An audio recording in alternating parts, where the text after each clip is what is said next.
our unit 3, Taro's reward.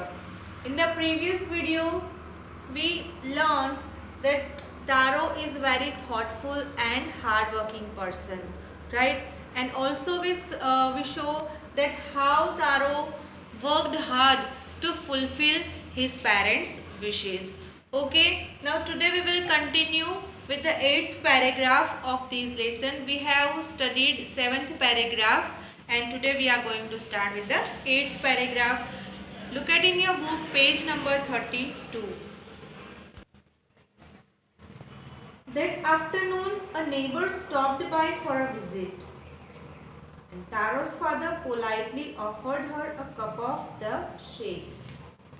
Now in the 7th paragraph we show that Taro quickly filled the pitcher he had with him and hurried home. वो वहाँ से झरने से जो पानी आ रहा था तो वो उसे स्वीट वाटर सा लगा एक शेक की तरह लगा और उसने अपने पिचर में एक मिट्टी का घड़ा जो उसके पास था उसमें उसने वो स्वीट वाटर को भर लिया और उसे अपने पिता को दिया।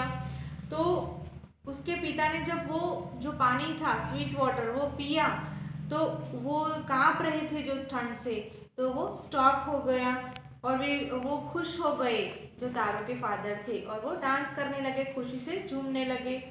और that afternoon a neighbour stopped bye for a visit, और उस दिन जो आफ्टरनून का समय था, दोपहर का समय था, तो उनके जो नेबर थे वो उनके घर आए। तारो's father politely offered her a cup of the shake, और तारो के फादर ने उन्हें विनम्रता से, politely means विनम्रता से उन्हें वो शेक ऑफर किया। The lady drank it greedily and thanked the old man. The lady drank it greedily. Greedily means as if desiring more and more. Greedily means आपको लालच होना। अगर आपको कोई चीज़ अच्छी लगे तो आपको ऐसा फील हो कि जैसे वो मुझे ज़्यादा से ज़्यादा मिले, तो ग्रीडीली उसने वो शेक पिया क्योंकि उसे बहुत पसंद आया था। यहाँ पे ग्रीडीली का मतलब होता है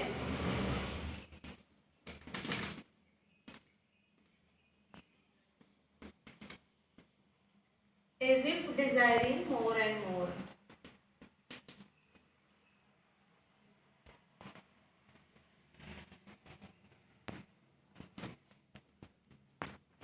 Greedily means as if desiring more and more. आपको ज़्यादा से ज़्यादा पाने की इच्छा होना। तो जब भी तारो के फादर ने उस लेडी को जो शेक दिया तो उसे बहुत अच्छा लगा, तो उसे ग्रीडीली पीने लगी। And thank the old man.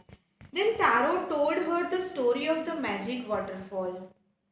फिर तारो ने उस लेडी को वो मैजिक वाटरफॉल के बारे में बताया जहाँ से उसे वो स्वीट वाटर मिला था। Thanking them for the delicious drink, she left in a hurry. और वो delicious जो शेक दिया, delicious means very tasty. Delicious means very tasty.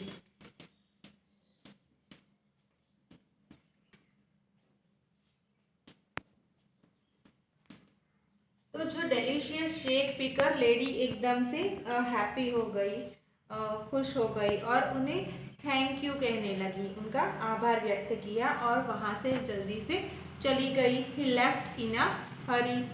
Bye nightfall she had spread the story throughout the whole village.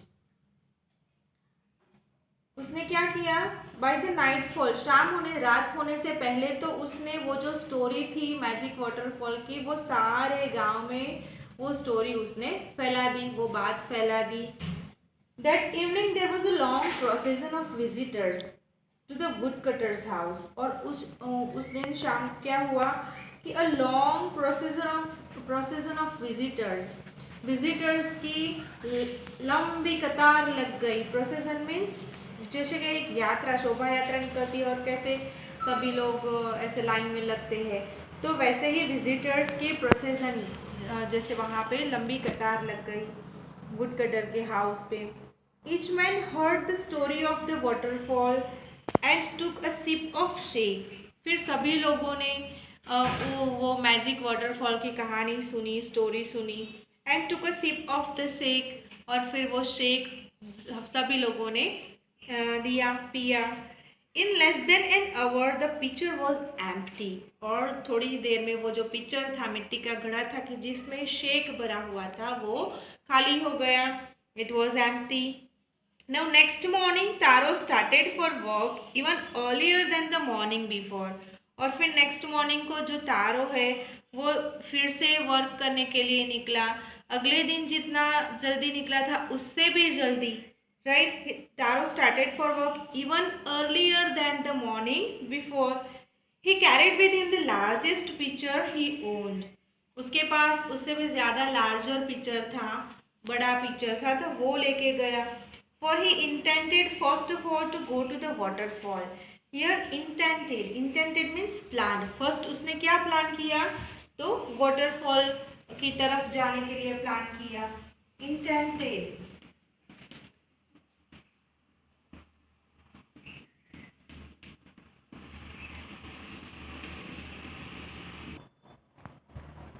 Now intended means plan. उसने क्या plan किया? तो he intended first of all to go to the waterfall. First of all, he wanted to go to the waterfall. When he reached it, he found to great surprise all his neighbors there. You can see in the picture here. जब भी वो waterfall की तरफ पहुंचा तो उसने देखा कि एक लंबी कतार लगी हुई थी.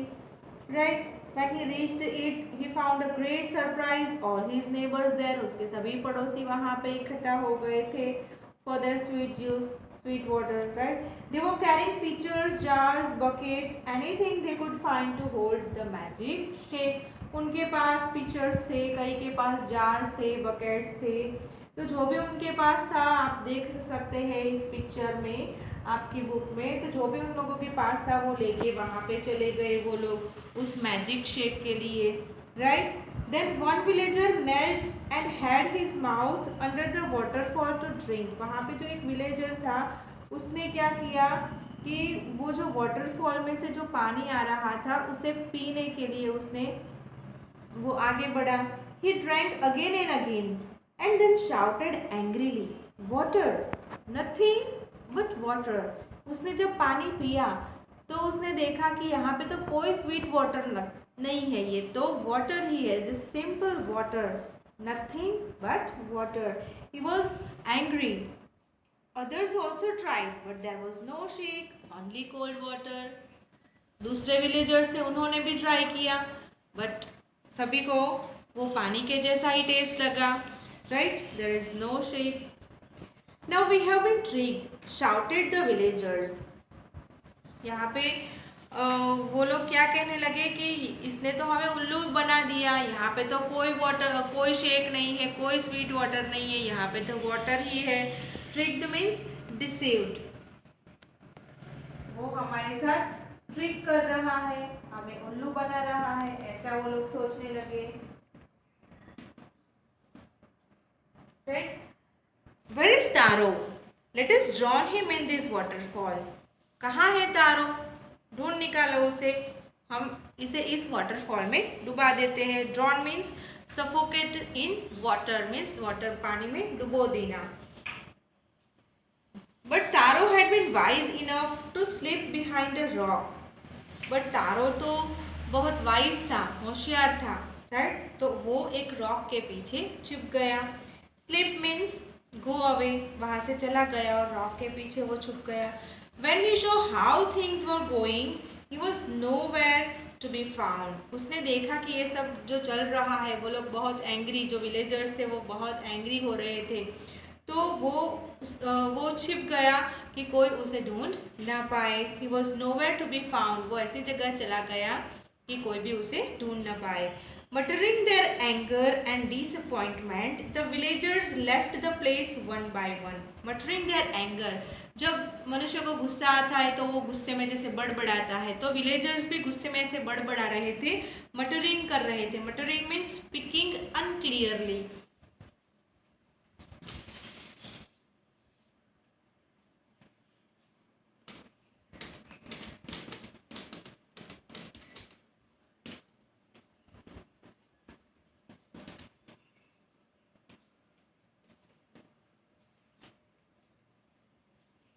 Muttering means speaking unclearly. तो वो लोग सभी विलेजर्स एंगर से मटरिंग कर रहे थे एंड डिसअपॉइंटमेंट, क्योंकि उन्हें स्वीट वाटर नहीं मिला तो वो सभी लोग डिसअपॉइंट हो गए, राइट, सैड हो गए। तो the villagers left the place one by one, और वहाँ पे उनको स्वीट जूस नहीं मिला तो उन्होंने वो प्लेस भी छोड़ दिया। They left the place. Taro came out from his hiding place, और तारो जहाँ पे छुपा था उस प्लेस से वो बाहर आ गया जब विलेजर्स चले गए। Was it true? He wondered. Taro को भी ऐसा लगा, आश्चर्य हुआ कि क्या ये सच है, मुझे स्वीट जूस मिला और इन लोगों को क्यों पानी मिला। Was the shake a dream? क्या ये शेक जो मैंने पिया मुझे मिला, क्या वो एक स्वप्न था, एक ड्रीम था। Once more he caught a little liquid in his hand and put it to his lips. फिर से एक बार उसने वो वाटरफॉल से जो पानी निकल रहा था वो लिया और अपने होठों से लगाया। It was the same fine shake. तो उसे फिर से वही जो शेक का ही टेस्ट लगा। Waterfall gave the delicious shake. Sorry, to the thoughtful son, the magic waterfall gave the delicious shake. क्योंकि वो एक थॉटफुल सन था, एक हार्ड वर्किंग सन था, एक थॉटफुल के जो अपने माता पिता के बारे में सोचता था, उनकी खुशियों के बारे में सोचता था, उनकी ज़रूरियातों को पूरा करने के बारे में सोचता था। तो जो ये जो वाटरफॉल है, राइट, इसलिए उसे जैसे कि नेचुरली ये वाटरफॉल मैजिक बन जाता है और उसे एक डिलीशियस शेक दे देता है। To everyone else it give only cold water. दूसरे सभी विलेजर्स के लिए तो ओनली वो क्या था, एक कोल्ड वाटर था, बट वो तारो के लिए एक डिलीशियस शेक था। Now this story of taro and his magic waterfall reached the emperor of Japan. और ये जो तारो की स्टोरी थी, राइट, और मैजिक वाटरफॉल, तो वो राजा के पास, जापान के जो एम्परर थे उनके पास पहुंच गई। He sent for the young woodcutter. He sent for means called. उसे बुलाया गया कोर्ट में। Sent for here verb and preposition, right? It is called phrasal verb. जब कोई भी verb preposition के साथ यूज होता है तो उसे क्या कहा जाता है, phrasal verb. Now sent for is a phrasal verb, right, and it means called. Now he sent for the young woodcutter. उसे बुलाया गया उस young woodcutter को and rewarded him with 20 pieces of gold for having been so good and kind. और उसे reward दिया गया, right? यहाँ पे जो हमारे लेसन का जो टाइटल है तारोस रिवॉर्ड, उसे रिवॉर्ड दिया गया, इनाम दिया गया, right. And what is the reward? 20 pieces of gold, right, gold के उसे 20 पीसेस दिए गए। Then he named the most beautiful fountain in the city after Taro. और तारो के मरने के बाद भी उसके नाम पे एक बहुत ही ब्यूटीफुल फाउंटेन वहाँ पे सिटी में बनाया गया। This said the emperor was to encourage all children to honor and obey their parents, right? And ये जो उसने वो फाउंटेन बनाया, ब्यूटीफुल फाउंटेन तारों की याद में, तो इससे सभी जो बच्चे हैं, सभी all children to encourage them, सभी बच्चों को एंकरेज करने के लिए कि उन्हें अपने पेरेंट्स का सम्मान करना चाहिए। To honour and to obey his parents, सम्मान करना चाहिए, ऑनर करना चाहिए और उनकी आज्ञा का पालन भी करना चाहिए। तो यहाँ पे तारो एक ऐसा बच्चा था जो हमेशा अपने पेरेंट्स के बारे में सोचता था, उनकी जो विशेष थी वो पूरी करने के बारे में सोचता था। तो जो गॉड ने भी उसकी इनडायरेक्टली ऐसे हेल्प की, राइट। तो आप लोगों को भी अपने पेरेंट्स का ऑनर करना चाहिए, उनकी जो भी इंस्ट्रक्शंस है वो ओबे करनी चाहिए, right. I hope you have understood this lesson and also you have liked this lesson. Okay, you have to read this lesson properly and write all the new words in your notebook. Thank you.